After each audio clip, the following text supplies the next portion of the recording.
पत्नी की हर बात मान लेना गलत है, क्योंकि पत्नी सिर्फ अपना भला सोचेगी, जबकि आपको आपके परिवार का भला सोचना है। आपके पिता का भला सोचना है, आपकी माँ का भला सोचना है, आपका छोटा भाई है तो उसका भला भी आपको ही सोचना है। जबकि पत्नी सिर्फ अपने भले की बात करती है। सुनो जी, इतना कमाते हो, क्या जरूरत है मम्मी को सब देने की, हमको भी दिया करो थोड़ा, यहाँ लाया करो, सब मम्मी को देते हो, सब पापा को दे दो, हमको दिया अलग रखो। ये पत्नी अलग अलग रखने की, अलग अलग करने की ऐसा बीज बो देती है कि वो बीज वो अंकुरित होने लगता है, फिर वो बाधा बनता है, फिर वो झगड़े का रूप लेता है। थोड़ा ध्यान देना, ये माताएं मन में बहुत गालियां दे रही होंगी हमें, लेकिन 100 में से 90% ये बात सच है। स्त्री स्वार्थ में आ जाती है। यदि स्त्री चाहे तो अपने घर को ऐसे प्यार के बंधन में बांध कर रखे कि घर परिवार को कभी बिखरने ही ना दे, टूटने ही ना दे। ये चाहे तो जिंदगी भर बांध कर रख सकती है और ये चाहे तो चुटकी में तोड़ सकती है। ऐसे आपका परिवार पापड़ की तरह है, जिसे आप देखना पसंद करते हैं पर तोड़ना पसंद नहीं करते। लेकिन ये हमारी माताएं हैं, ये चाहें तो परिवार को जीवन भर के लिए अमर बना सकती हैं, जीवित रख सकती हैं, टूटने नहीं दे सकती। देवरानी को जेठानी से नहीं टूटने देती, सास को बहू से नहीं टूटने देती। एक परिवार को ऐसे मुट्ठी, ऐसे उंगलियां अलग अलग हैं, ऐसे बांध कर रखती हैं। कुछ स्त्रियां ऐसे बांध कर रखती हैं परिवार को, और कुछ स्त्रियां ऐसी होती हैं जो घर जाते ही साल भर के अंदर तोड़ देती हैं। होती है ना स्त्रियां, शादी के साल भर हुए कि छोरा पत्नी को लेकर अलग हो गए। अरे पहले के लोगों को देखो, जब 50-50 साल तक बंटवारा नहीं होता था, है आपको ऐसे दिन याद कि नहीं? पहले भाई भाई का बंटवारा 30 साल हो गए शादी के, दो एक ही घर में 4-4 भाइयों का इकट्ठा चूल्हा जल रहा है। ऐसे परिवार भी मैंने देखे हैं। ये हमारे अग्रवाल परिवार में अभी ऐसा है। 4 भाइयों का इकट्ठा, बच्चे बड़े बड़े हो गए, नाती बड़े बड़े हो गए, लेकिन अभी एक चूल्हा है। ये संस्कार है, ये भारत की परंपरा है। राम लक्ष्मण भरत शत्रुघ्न 4 भाई थे। आपने कभी सुना कि ये आपस में पैसे के लिए, धन के लिए, प्रॉपर्टी के लिए लड़ते थे? नहीं। लेकिन आज का भाई क्यों लड़ता है?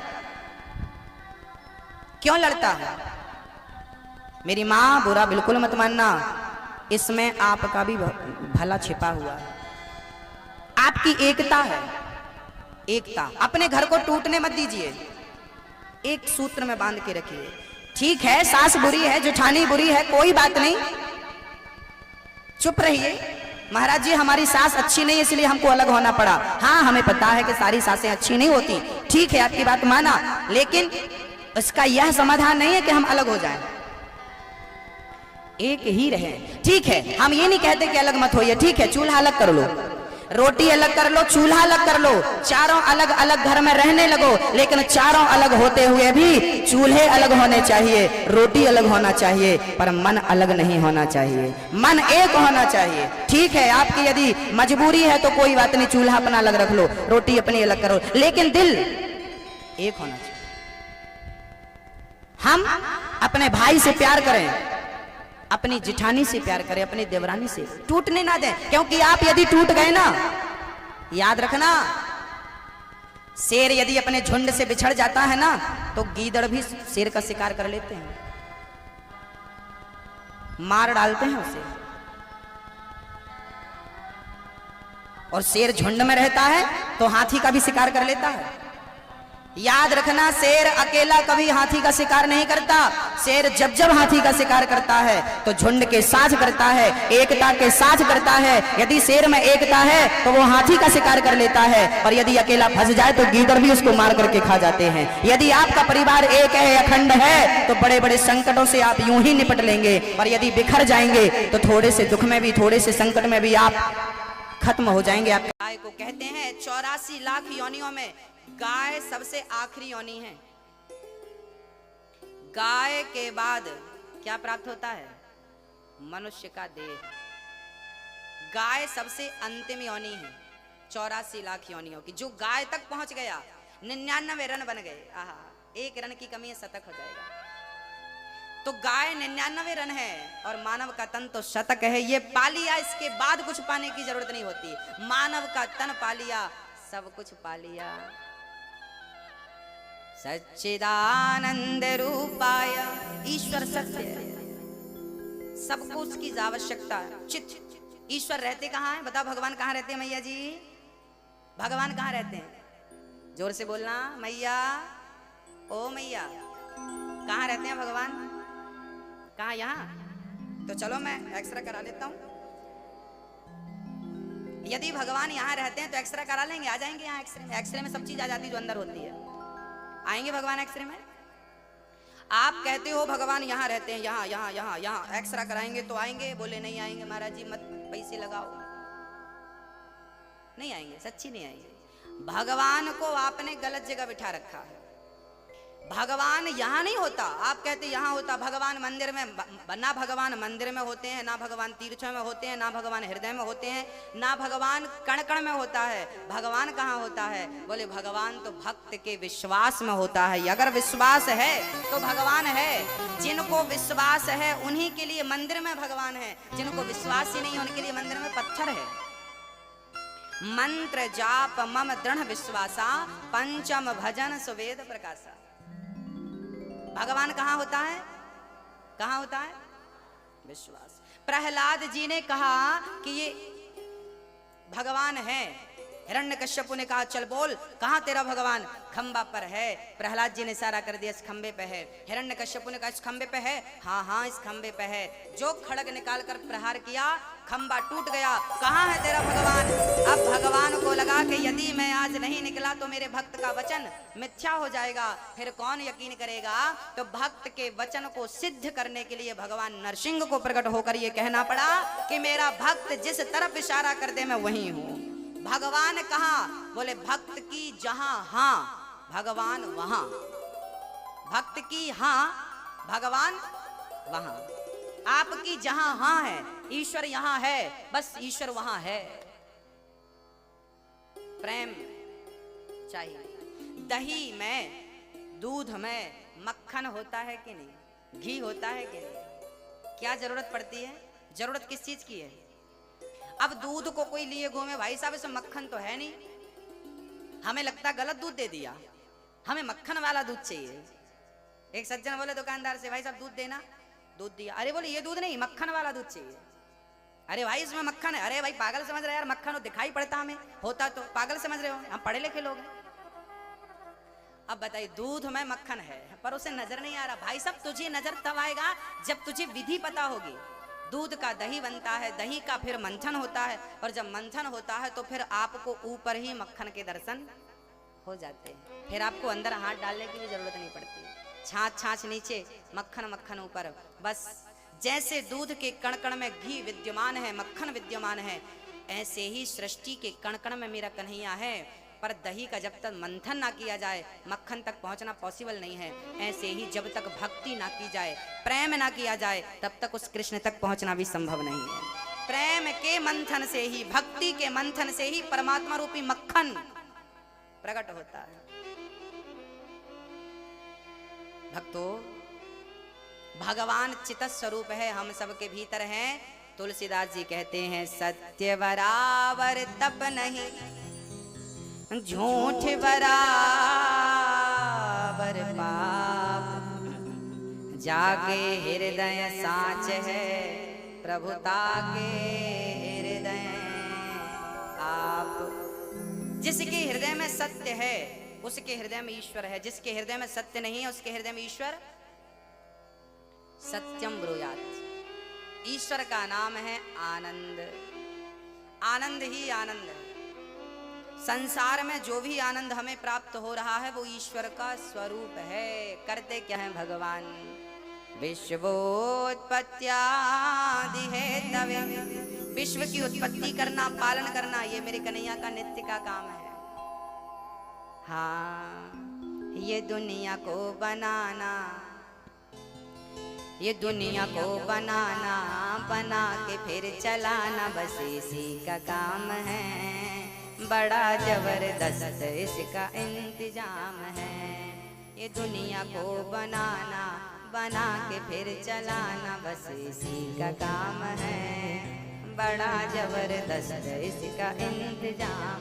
ये कन्हैया का काम है, हमें बनाना, हमें जन्म देना। माँ के गर्भ में 9 महीने तक हमें बनाया, फिर हमें बाहर किया। जब दांत न थे तब दूध दिया। देखिए भगवान की कितनी बढ़िया परवरिश है हमारे लिए। जब दांत न थे तब दूध दियो, अब दांत दियो तो को अन्न भी दे है। जल में थल में पशु पक्षिन की सबकी सुधि लेते हैं, तेरे हूँ ले हैं। जान को देते अजान को देते, जहान को देते वो तो को भी दे हैं। रे मन मूर्ख सोच करे क्यों, सोच करे कछु हाथ न आए। जब दांत नहीं थे तब पीने को दूध दिया, अब दांत दिया है तो चिंता ना कर, पेट भर भोजन देगा ही सही। वो भूखा घुमा सकता है पर भूखा किसी को सुला नहीं सकता। ये भगवान का काम, सृष्टि बनाना, पालन करना। एक रूप में भगवान, विष्णु के रूप में भगवान सृष्टि को हाँ पालित करते हैं, पालन करते हैं। ब्रह्मा रूप में उत्पन्न करते हैं, शिव रूप में संहार करते हैं। तापत्रय विनाशाय कहते हैं, जो भगवान की शरण में होता है जीवन में कभी दुख नहीं आता। कोई तन दुखी, कोई मन दुखी, कोई धन बिन रहते उदास, थोड़े थोड़े सब दुखी, सुखी राम के दास। संसार में सब दुखी हैं, कौन सुखी है? केवल भगवान के भक्त, वो सुखी है। इसलिए उनके बनकर रहिए। ऐसे भगवान राधा कृष्ण सहित, कृष्ण को राधा सहित श्री कृष्ण को श्री कृष्णाय वयम नमः, हम उन्हें नमस्कार करते हैं। बोलिए कृष्ण कन्हैया लाल की। यम प्रव्रजंत मनुपेतमपेत कृत्यम, द्वैपायनो विरह का पुत्रेति तन्मयतया तर्वोभिने दुष्टं सर्वभूत हृदयं मुनिमानतोऽस्मि। सुखदेव भगवान का जन्म हुआ। अच्छा, भागवत जी सबसे पहले किसने किसको सुनाई आपको विदित है? श्रवण करिए। ये भागवत कितनी बड़ी है मैं आपको बताता हूँ। भागवत में श्लोक कितने हैं? 18,000। कितने श्लोक है मेरी माँ? अध्याय कितने हैं? 335। स्कंध कितने हैं? 12, 12। भागवत सबसे पहले किसने किसको सुनाई पता है आपको? किसने सुनाई? सबसे पहले भगवान नारायण ने अपने पुत्र ब्रह्मा को ये भागवत सुनाई। उस टाइम भागवत कितने श्लोकों की थी? आप कभी गंगोत्री जाएं, यमुनोत्री जाएं, या मां नर्मदा के उद्गम स्थल जाएं, अमरकंटक, तो जहां से गंगा निकलती है, यमुना निकलती है, नर्मदा मां निकलती हैं, पता है वहां पर ना वो बहुत छोटी सी होती है। नर्मदा जी जहां से निकली है वहां तो इतनी छोटी है कि आप छलांग लगा के पार कर लो, है ना। छोटा, उनका रूप स्वरूप छोटा है, पर वही आगे जाकर के क्या हो जाता है? बड़ा हो जाता। ऐसे ही भागवत सबसे पहले जब भगवान नारायण ने ब्रह्मा को सुनाई तब ये 4 श्लोकों की थी। केवल कितने श्लोक थे? अहमेवास्मेवाग्रे नान्यद यद सदसत्परम पश्चादहं यदेतच्च यो वशिष्येत सोऽस्म्यहम् ऋतीर्थं यत् प्रतीयेत न प्रतीयेत चात्मनि तद्विद्यादात्मनो मायां यथा भासो यथा तमः यथा महान्ति। 4 श्लोकों के बड़े सुंदर शास्त्रों में हमारे गुरुजनों ने वर्णन किए हैं। फिर वही 4 श्लोक ब्रह्मा जी ने अपने पुत्र को सुनाया, देवर्षि नारद जी को। फिर वही 4 श्लोकों की भागवत जी नारद जी ने वेद व्यास जी को सुनाई। तो वेद व्यास जी ने सोचा कि भाई 4 श्लोक हम तो समझ सकते हैं, पर संसार के तुच्छ प्राणी अज्ञानी लोग सूत्र की भाषा नहीं जान सकते, इनको विस्तार करके बताना पड़ेगा कोई भी बात, तब ये जानेंगे। तब उन 4 श्लोकों की व्याख्या कर दी श्री व्यास जी ने, विस्तार कर दिया, इसलिए उनका नाम भी पड़ गया वेद व्यास, विस्तार करने के लिए। वेद व्यास जी का यथार्थ नाम है द्वैपायन। क्या नाम है? द्वैपायन। व्यास जी का नाम है द्वैपायन। उनका नाम जब वेदों का विस्तार किया, भागवत आदि का, उनका विस्तार के कारण नाम पड़ गया वेद व्यास। व्यास मीन्स विस्तार, विस्तार को, अधिक को संस्कृत में व्यास कहते हैं। तो वेद व्यास नाम। अच्छा, वेद व्यास जी के पुत्र हुए हैं। एक बार क्या हुआ, भगवान शंकर अपनी पत्नी माँ, हमारी माँ पार्वती से कहा, देवी आज आप बड़ी उदास हो। पार्वती ने कहा, प्रभु मुझे चिंता सता रही है, मैं आपसे बिछड़ना नहीं चाहती, मैं मरना नहीं चाहती, कुछ ऐसा करो कि मैं मरूं ना, क्योंकि मैं पिछले जन्म में मर गई थी, आपसे दूर चली गई थी, मुझे बिल्कुल अच्छा नहीं लगा। अच्छा, पार्वती पिछले जन्म में क्या थी? माता सती। सती दक्ष के यज्ञ में गई, जलकर भस्म हो गई, फिर बाद में वो क्या बनी? पार्वती। अब माता पार्वती ने कहा, प्रभु मैं आपको एक पल के लिए भी छोड़ना नहीं चाहती। शंकर जी बोले, तो फिर पार्वती ने कहा, प्रभु अच्छा ये बताओ, मैं तो कई बार मर चुकी, आप कितने बार?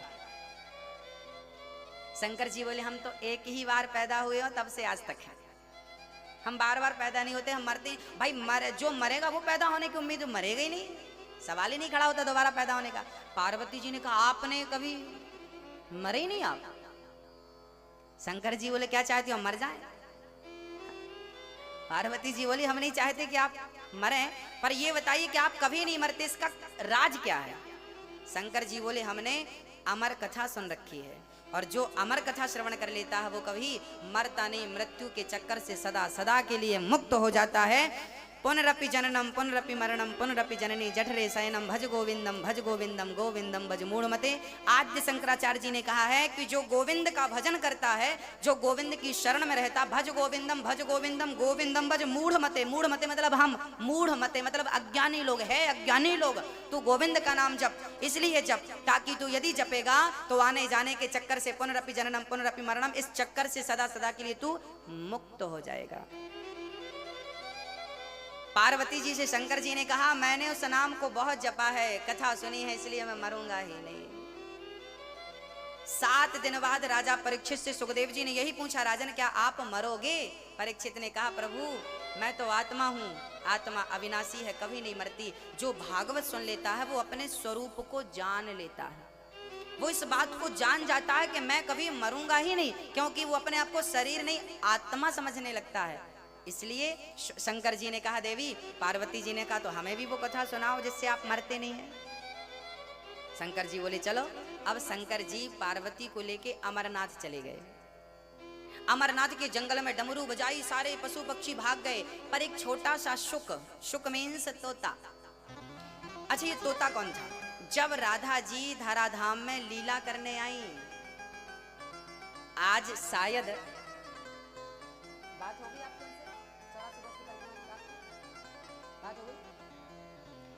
आज या कल, आज कहाँ कहाँ चलेंगे मैं आपको बता। अच्छा, मैं 2 दिन की रूपरेखा बता देता हूँ। इन 2 दिन में हो सकता कुछ जगह आज जाए, कुछ जगह चले, इसलिए मैं समझा देता हूँ। हम लोग 84 कोष की परिक्रमा में भांडी वन चलेंगे, है ना? कहाँ चलेंगे? भांडी वन में क्या हुआ था? भांडी वन में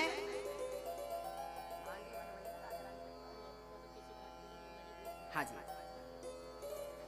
भांडी वन में हम लोग इसलिए चलेंगे क्योंकि भांडी वन में भगवान श्री कृष्ण का राधा जी से विवाह हुआ था। आप लोगों को पता है ना, लोग कहते राधा जी से प्रेम किया तो विवाह क्यों नहीं किया। आज हम आपको 84 कोष की परिक्रमा में वो जगह दिखाएंगे, आज या कल, एग्जैक्ट आज नहीं कह सकता मैं, आपको वो जगह का दर्शन कराएंगे जिस जगह पर भगवान श्री कृष्ण का राधा से विवाह कराया था। किसने कराया था? ब्रह्मा जी ने। किसने लिखा है इस बात को? गर्गाचार्य जी ने। गर्गाचार्य जी गर्ग संहिता में इस बात को लिखते हैं। राधा जी का जिस स्थान पर विवाह हुआ था उस जगह का दर्शन करने का हमें सौभाग्य मिलेगा। भक्तों, अब एक जगह और है भरतौड़ बिहारी जी, जहां आज अब मैं आपको रूपरेखा बता रहा हूं। अब यहाँ इनमें से कहां आज जाते हैं कहां कल, वो आपको हम वहीं बताएंगे। इसमें से एक दर्शन आज आपको हो सकता है भरतौड़ बिहारी जी का। ये वृंदावन का वो मंदिर है। मैं कथा में एक बार आपको, अच्छा भागवत में जितनी कथाएं आपने सुनी है वो सारी लीलाएं उस जगह पर हुई हैं। वो कथाएं आपको मैं बताऊंगा, आपको याद आता जाएगा। एक बार क्या हुआ था ना, भगवान गाय चराने गए। गाय चराने के लिए भगवान श्री कृष्ण गए, तो भगवान को जंगल में बड़ी भूख लगी, तो वहां पर यज्ञ कर रहे थे, बहुत सारे पंडित जी यज्ञ कर रहे थे। भगवान ने पंडित जी से कहा, पंडित जी हमें भोजन कराइए, बड़ी भूख लगी है। पंडित जी स्वाहा स्वाहा स्वाहा, पंडित जी ने उनको, चूंकि यज्ञ करता ब्राह्मण बोलता नहीं है ना, मौन रह के करना। अब पंडित जी बोल तो नहीं रहे थे, अब बच्चों को अब बच्चे तो बच्चे खीर रखी थी तो बच्चों ने हाथ डाल लिया यज्ञशाला में। अब पंडित जी ने जो लाठी उठाई और दौड़ा, सारे बच्चे भागे, कन्हैया जी भागे। कन्हैया बोले लाला आज तो भूखी रहना पड़े, पंडित जी तो कुछ ना देवे। अब पंडित जी स्वाहा स्वाहा किसके लिए कर रहे हैं, भगवान को खिलाने के लिए, और खास भगवान खुद चल कर आया तो लठ मार के भगा दिया। अब यज्ञ करने वाले पंडितों की पंडितानी थी, कहते ना माँ के अंदर बड़ी ममता होती है। वो पंडितानी देख रही थी कि बच्चे बड़े भूखे हैं और बड़े सुंदर हैं और इन बच्चों को भोजन। अब पंडितानी ने जल्दी से बच्चों को, बेटा यहाँ आओ यहाँ आओ। अब पंडितानियों ने बुलाया और जल्दी से बढ़िया खीर बनाई और बढ़िया हलवा बनाया, बढ़िया पूड़ी बनाई, और ठाकुर जी को गोद पर बिठा के यज्ञ करने वाले वो स्वाहा ही स्वाहा करते रह गए। और इन्होंने तो बढ़िया गोद पर बिठा के जगत के पालनहार को खिलाया अपने हाथ से। अब पंडित जी ने देखा मेरी पंडितानी खिला रही है, अभी आता हूं, खैर नहीं तेरी। अब पंडितानी ने घूंघट कर लिया, उस तरफ देखेंगे नहीं। और पंडितानियों ने बड़े प्यार से मेरे कन्हैया के लिए भोजन बनाया और भोजन कराया। और जब भोजन करके जाने लगे भगवान, तो जिस जगह पर पंडितानियों ने भगवान को गोद पर बिठाकर भोजन कराया था, उसी मंदिर का नाम है भरतौड़ मंदिर, जो 84 कोष की यात्रा में आज या कल आपको दर्शन होगा वो जगह। फिर वो कथा भागवत में आएगी 10वें स्कंध में, आपको सुनाऊंगा एक बारी और। पंडितों को फिर दर्शन भगवान ने नहीं दिया। फिर वो जब भगवान चले गए तब हवन करते ब्राह्मणों को आकाशवाणी हुई, अरे पंडितों जिसके लिए तुम हवन कर रहे हो वो तो तुम्हारे द्वारे पर आया, तुमने डांट कर भगा दिया। अब तो सारे पंडित रोने लगे, प्रभु अपराध हो गया, हम आपको पहचान नहीं सके, बड़ी गलती हो गई, क्या करें प्रभु। तब भगवान ने कहा अपनी पत्नियों का दर्शन करो, तुम्हारी पत्नियों का दर्शन करोगे तो तुम्हारी पत्नियों में ही अब भगवान का दर्शन होगा। तब वो पंडित लोग जाकर अपनी पत्नियों का दर्शन किया कि तेरी गोद सफल हो गई, जो तेरी गोद में आज जगत का पालनहार बैठ गया, और तेरे वो हाथ सफल हो गए जिन हाथों से तूने जगत के पालनहार को भोजन करा दिया। तब अपनी पत्नियों का दर्शन किया। भगवान को फिर भी दर्शन, भगवान का दर्शन नहीं हुआ पंडितों को। फिर आप कितना भी यज्ञ कर लो, कितना भी कुछ कर लो, पर आपके भीतर प्रेम नहीं है, क्योंकि मिला ही न रघुपति बिनु अनुरागा, कि ये जोग जप ज्ञान विरागा। हाँ हाँ, आज यमुना पूजन के साथ हम लोग यात्रा उठाएंगे। यमुना पूजन के बाद हम बेलवन लक्ष्मी मंदिर चलेंगे, माट भांडीर वन चलेंगे, बंसीवट चलेंगे। बंसीवट कौन सा वट है जानते हैं? बंसीवट में जहां पर भगवान ने बंसी बजा करके भक्तों को, गोपियों का आवाहन किया था। और मधुवन, मधुवन वही वन है जहां पर प्रहलाद ध्रुव जी ने तपस्या की थी। ध्रुव जी ने 6 महीने तपस्या की और भगवान को पाया था। वो ध्रुव जी की तपस्या स्थल, तपस्थली वहां पर है, मैं आपको दर्शन कराऊंगा। ये सारे दर्शन जो हैं आपको करा करके, और फिर वही हम आपको समझाते रहेंगे कि ये दर्शन की ये महिमा है, ये दर्शन इसलिए हुआ। फिर उनका विस्तार कल की कथा में, कल के सत्य में करेंगे। बोलिए भक्त वत्सल भगवान की। अब श्री पार्वती मैया, ये सुखदेव भगवान जी राधा रानी के चरणों के दास थे। जब राधा जी लीला करने आई तो राधा जी से तोते ने कहा कि माँ मैं भी आपके साथ चलना चाहता हूँ। राधा जी बोली आप जाएंगे तो वहाँ पर आपका भी कोई कार्य नहीं है, जब मैं लीला पूरी करके आऊँ तब आप जाना। जब राधा रानी लीला पूरी करके चली गई, उसके बाद श्री सुखदेव जी आए और यहाँ पर जो शंकर जी पार्वती को जहाँ पर कथा सुना रहे थे, सुखदेव जी बैठे थे। शंकर जी ने पार्वती को कथा सुनाई। पार्वती जी ने आंख बंद करके कथा सुनी। उन्हें निद्रा आ गई। पार्वती जी सोने लगी। अच्छा, शर्त ये थी कि आप सो रही हो कि सुन रही हो इसकी जानकारी कैसे लगेगी? तो हुक्का देना था। एक राजा था। आप भी हुक्का देती जाओ, नहीं तो फिर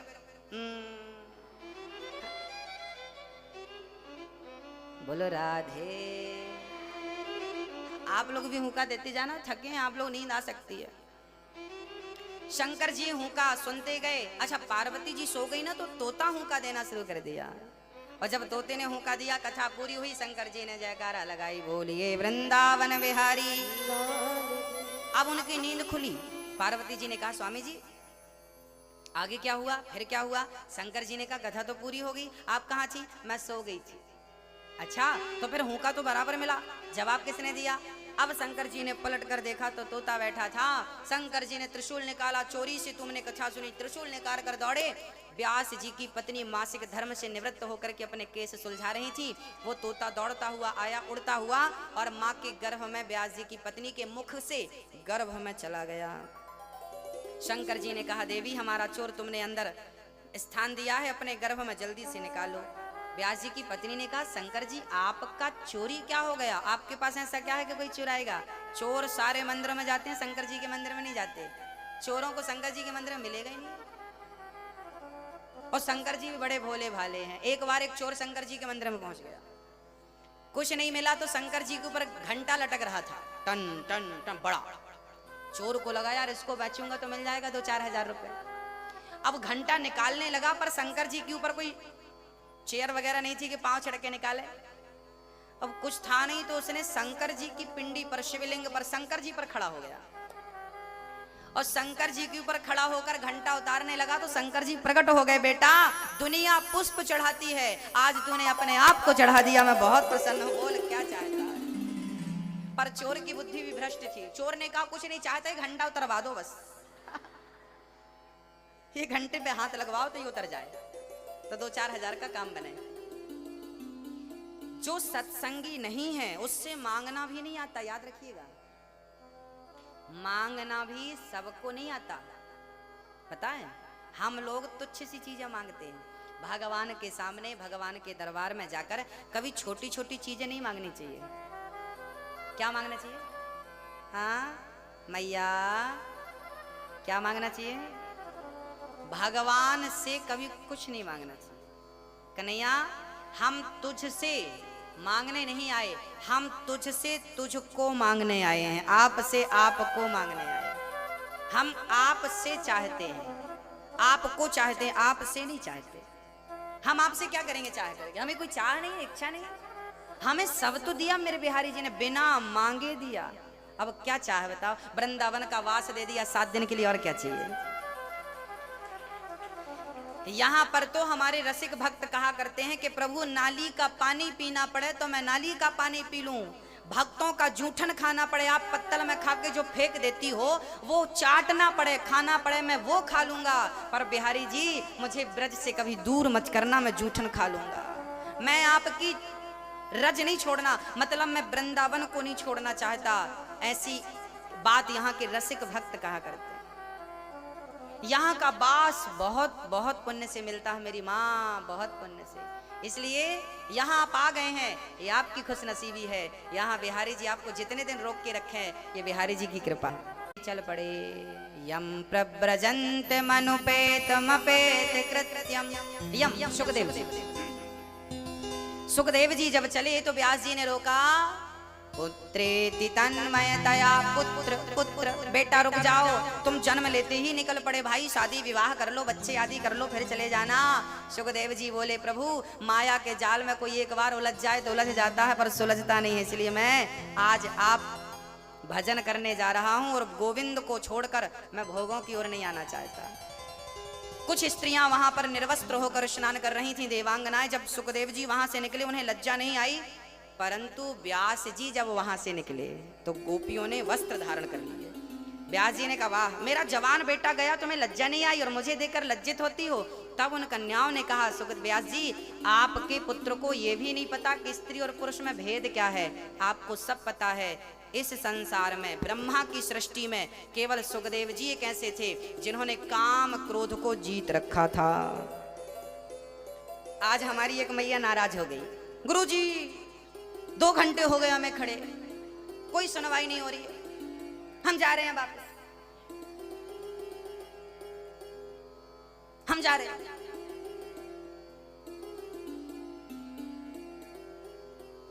है ना, होता है जब आप लोग बहुत देर तक खड़े रहते हैं, आप परेशान हो जाते हैं, तब आप ना चाह करके भी बोलते हैं। देखिए वृंदावन में आके पहली बात तो कभी हमें गुस्सा नहीं करना, और यहां आके हम कभी ये नहीं कह सकते कि हम जा रहे हैं।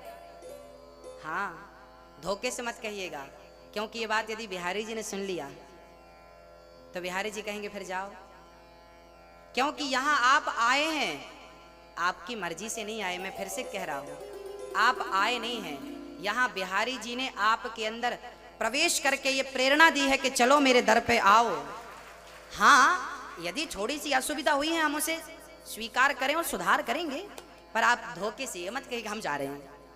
हम सुन लेंगे तो चलेगा, पर बिहारी जी नहीं सुने ये बात, है ना।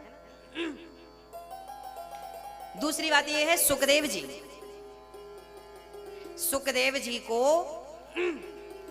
जी को राजा जनक के द्वार पे भेजा गया था। सुखदेव जी द्वार पर गए, द्वारपालों ने रोक दिया, चल खड़ा रहे। सुखदेव जी खड़े रहे, वहीं बैठ गए। सुखदेव जी बोले राजा साहब से मिलना है, कब मिलेंगे? बोले राजा साहब तो कल मिलेंगे। कोई बात नहीं, सुखदेव जी बैठ गए, वहां चिंतन करने लगे। कल फिर उठे, अब राजा साहब मिलेंगे? नहीं नहीं नहीं, आज नहीं मिलेंगे, कल मिलेंगे। भक्तों, शास्त्रों में लिखा है कि सुखदेव जी को 7 दिन तक द्वार पर बिठाया रखा, ना पानी मिला ना भोजन मिला। क्यों? क्योंकि सुखदेव जी को व्यास जी ने भागवत पढ़ाया, तो व्यास जी को लगा मैं अपने बेटे को भागवत तो पढ़ाऊंगा, क्या मेरा बेटा भागवत पढ़ने के योग्य है? क्या भागवत ये राजा परीक्षित को सुनाएगा तो क्या कथावाचक के योग्य है? क्या ये कथावाचक बन सकता है? क्या ये कथा सुनाने के योग्य है? क्या कथा पढ़ने समझने सीखने के योग्य है? तब पिता स्वयं व्यास जी ने अपने पुत्र सुखदेव जी को भेजा और जनक से कहा कि आप मिलना मत, मैं इसकी परीक्षा ले रहा हूं। 7 दिन तक द्वारपालों ने जलील किया सुखदेव जी को, चल यहाँ बैठ, यहाँ नहीं, चल यहाँ बैठ। 7 दिन तक जलील किया, खाना पीना कुछ नहीं। पर धन्य है सुखदेव जी कि उन 7 दिन में इतनी सी भी गुस्सा, इतना सा भी क्रोध नहीं आया।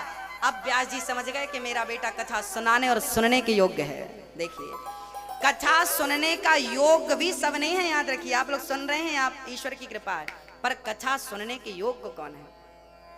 सुनाने की काबिलियत किसके अंदर है? जिसके अंदर गंभीरता हो, सहनशीलता हो।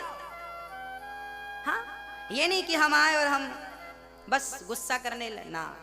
शांति, समुद्र कभी अपनी मर्यादा नहीं छोड़ता, हमें भी अपनी शांति की मर्यादा, शांति का परिचय नहीं छोड़ना चाहिए। सुखदेव जी 7 दिन के बाद जब राजा जनक से मिले, वार्तालाप हुई, कोई शिकायत नहीं कि साहब हम 7 दिन से खड़े रहे आपके द्वार पे, हम मिले ही नहीं और हम जा रहे हैं, तो मत मिलो ना। ये लक्षण नहीं है, ये हम तुच्छ लोग हैं ना, हमें बात बात पर गुस्सा आता है, क्रोध आता है। मैं समझता हूं कि आप थके हैं, आप दूर से आए हैं, आपको भी फ्रेश होना है, रेडी होना है, तैयार होना है, जरूरी है। नित्य की क्रियाएं तो जरूरी है, पर वो सारी सुविधाएं हम थोड़ा नजर डालें, यहां वहां पूछो, सब कुछ मिलेगा, सब कुछ मिलेगा।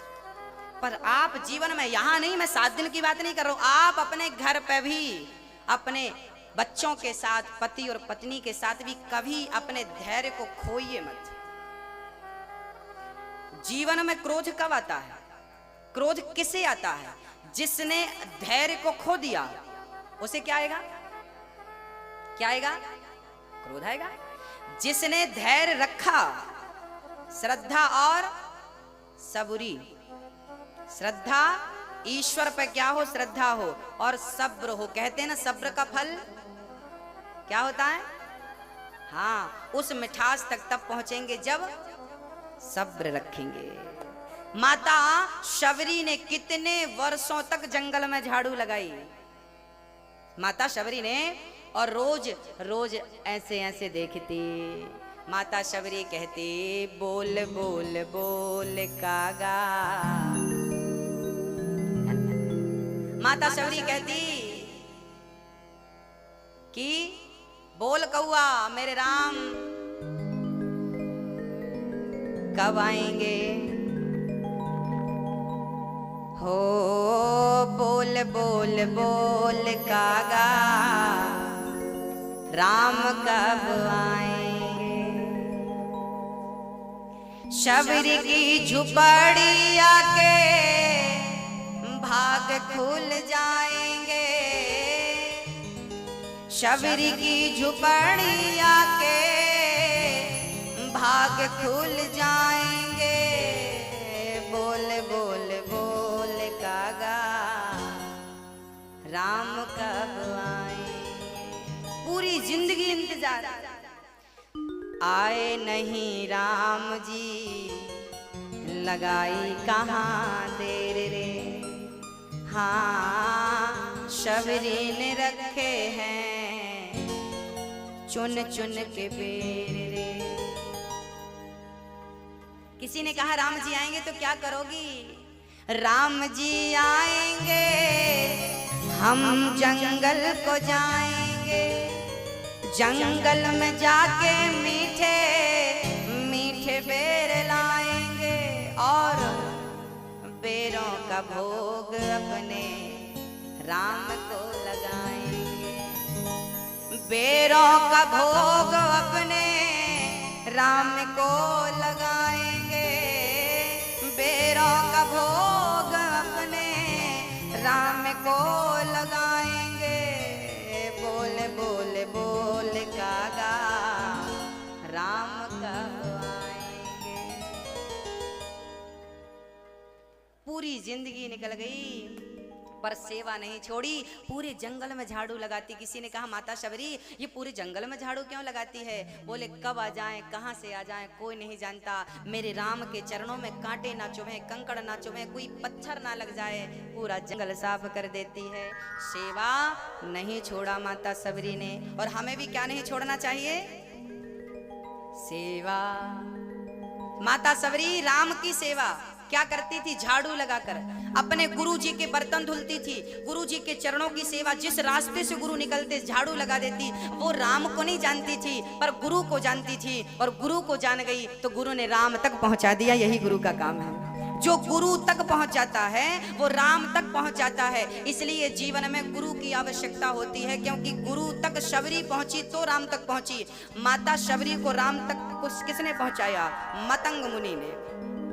आपके गुरु का नाम क्या था। जब गुरुजी मरने लगे, जिस दिन राम जी का वनवास हुआ उस दिन मतंग मुनि ने अपना शरीर पूरा किया। पर मतंग जी जब जाने लगे तो माता शबरी बोली गुरुजी कहाँ जा। देखो शबरी कितनी भोली थी, वो ये भी नहीं जानती थी कि मरना क्या होता। गुरुजी मरने लगे, सब बोले गुरुजी जा रहे हैं, सब रोने लगे गुरुजी। अब शबरी आई और गुरुजी कहाँ जा रहे हैं। बेटी हम जा रहे हैं। गुरुजी हमें भी ले चलो। शबरी कहती गुरुजी हमें भी साथ ले चलो। गुरुजी बोले बेटी अभी तू मत जा, अभी मैं जा रहा हूँ। शबरी बोली प्रभु गुरुजी मेरे तो माई बाप आप हो और आप ही चले गए, मैं किसके भरोसे रहूंगी, मैं कैसे रहूंगी प्रभु। तब गुरुजी ने कहा शबरी तू अपनी कुटिया पर रहना और बस रोज झाड़ू लगाकर राम का रास्ता साफ करते रहना, वो राम आएंगे। शबरी बोली कि आएंगे तो मैं पहचानूंगी कैसे गुरुजी। गुरुजी ने कहा दो भाई होंगे, एक गोरा होगा एक सांवला होगा और दोनों के हाथ में धनुष और बाण होंगे। आप जब जिसको देखना और जिसको देखने से नेत्रों में जल आ जाए, प्रेम उमड़ जाए, समझ लेना कि वही मंजिल है जहां तुम्हें पहुंचना है, वही राघव है। और शबरी माता झाड़ू लगाती और गुरु के वचनों पर विश्वास कर लिया कि गुरु ने कहा है तो आएंगे जरूर। बस क्या कहा है, गुरु ने कहा है तो आएंगे जरूर। बस सब भूल गई, दुनिया को छोड़ दिया, बस झाड़ू लगाने का गुरुजी ने कहा है। झाड़ू लगाती और राम का वही चिंतन। गुरुजी ने कहा सांवले हैं धनुष बाण है तो वो सांवले रंग का चिंतन करती, धनुष बाण का चिंतन करती और बस वो देखती बुढ़ापा आ गया। आज जब साधु संतों के बीच में राम जी पहुंचे, साधुओं ने कहा प्रभु आप हमारी कुटिया में चरण रखो। राम जी ने कहा पहले मेरी शबरी माता का घर बता दो। शबरी माता कहाँ है? पहले मैं उनकी कुटिया पे जाऊंगा जो बड़े बड़े तपस्वी संत थे, जिनको अपनी तपस्या का अहंकार था। आज उनका अहंकार नष्ट हो गया कि भगवान तपस्वियों के घर नहीं, प्रेमियों के घर पहले जाया करते हैं। इसलिए इतनी कृपा सांवरे बनाए रखना, ओ मरते दम तक सेवा में लगाए रखना। इतनी कृपा, दोनों हाथ उठाकर मस्ती से, यदि आप मस्ती से ठाकुर जी से प्रार्थना करेंगे तो प्रभु आपकी भी सेवा स्वीकार करेंगे।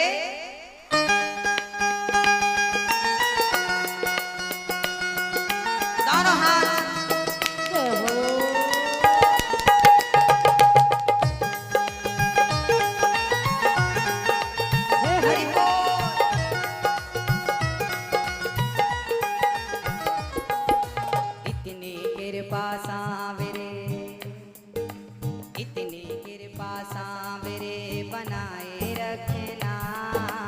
इतनी कृपा सांवरे बनाए रखना, मरते दम तक सेवा में लगाए रखना, मरते दम तक सेवा में लगाए रखना, मरते दम तक सेवा में लगाए रखना, हो मरते दम तक सेवा में लगाए रखना।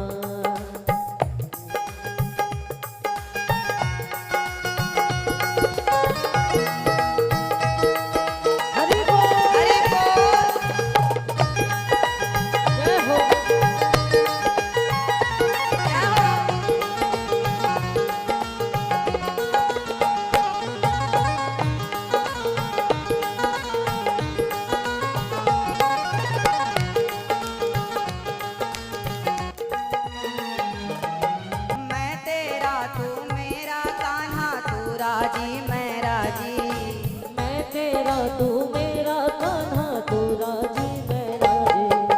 हे कन्हैया, मैं तेरा तू मेरा कान्हा, तू राजी मैं राजी। मैं तेरा तू मेरा कान्हा तू राजी मैं राजी। तेरे नाम पे लिख दी मैंने इस जीवन की बाजी, तेरे नाम पे लिख दी मैंने इस जीवन की बाजी। हे कन्हैया, आज मैं अपने नाम की रजिस्ट्री तेरे नाम कर रहा हूँ। आज से मैं तेरा और तू मेरा, मैं तेरा तू मेरा कान्हा तू राजी मैं राजी। तेरे नाम पे लिख दी मैंने इस जीवन की बाजी, इस जीवन की बाजी। मैं तेरा तू मेरा कान्हा तू राजी मैं राजी। मैं तेरा तू मेरा कान्हा तू राजी मैं राजी। तेरे नाम पे लिख दी मैंने इस जीवन की बाजी, तेरे नाम पे लिख दी मैंने इस जीवन की बाजी। अब लाज तुम्हारे हाथ, अब लाज तुम्हारे हाथ है बचाए रखना, लाज तुम्हारे हाथ है बचाए रखना। मरते दम तक सेवा में लगाए रखना, हो मरते दम तक सेवा में लगाए रखना। इतनी कृपा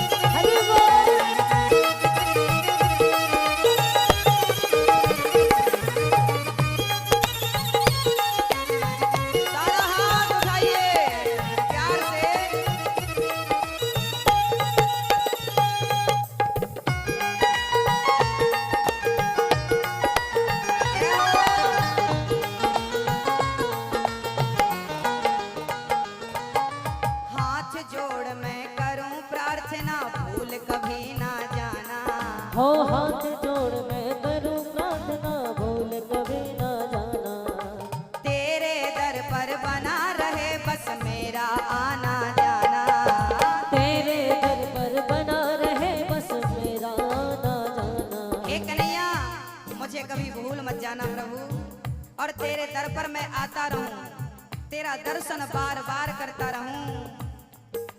हाथ जोड़ मैं करूं प्रार्थना, भूल कभी ना जाना, तेरे दर पर बना रहे बस मेरा आना जाना। हो मेरा आना जाना, मेरा आना जाना। हाथ जोड़ मैं करूं प्रार्थना, भूल कभी ना जाना।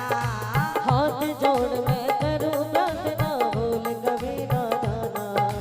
तेरे दर पर बना रहे बस मेरा आना जाना।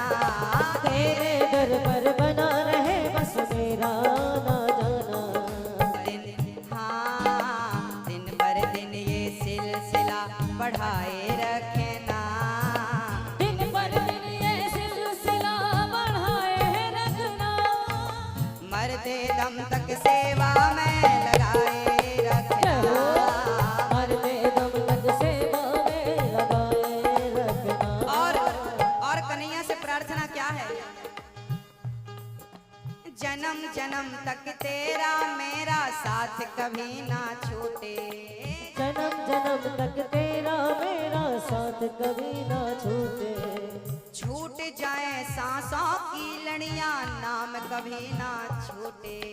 छूट जाए सांसों की लड़ियां, नाम कभी ना छूटे। जन्म जन्म तक तेरा मेरा साथ कभी ना छूटे। जन्म जन्म तक तेरा मेरा साथ कभी ना छूटे। छूट जाए सांसों की लड़ियां, नाम कभी ना छूटे। हो नाम कभी ना छूटे, नाम कभी ना छूटे। जन्म जन्म तक तेरा मेरा साथ कभी ना छूटे। जन्म जन्म तक तेरा मेरा साथ कभी ना छूटे। छूट जाए सांसों की लड़ियां, नाम कभी ना छूटे। छूट जाए सांसों की लड़ियां, नाम कभी ना छूटे। गोदी में गोदी में अनिरुद्ध को, गोदी में अनिरुद्ध को बिठाए रखना। गोदी में अनिरुद्ध को बिठाए रखना। मरते दम तक सेवा में लगाए रखना। ओ मरते दम तक सेवा में लगाए रखना। मरते दम तक सेवा में लगाए रखना। इतनी कृपा सांवरे बनाए रखना। इतनी कृपा सांवरे बनाए रखना। मरते दम तक सेवा में लगाए रखना। ओ मरते दम तक सेवा में लगाए रखना। मरते दम तक, मरते दम तक, मरते दम तक सेवा में लगाए रखना। बोलिए भक्त वत्सल भगवान की। मरते दम तक प्रभु आपकी सेवा में, जन्म जन्म तक तेरा मेरा साथ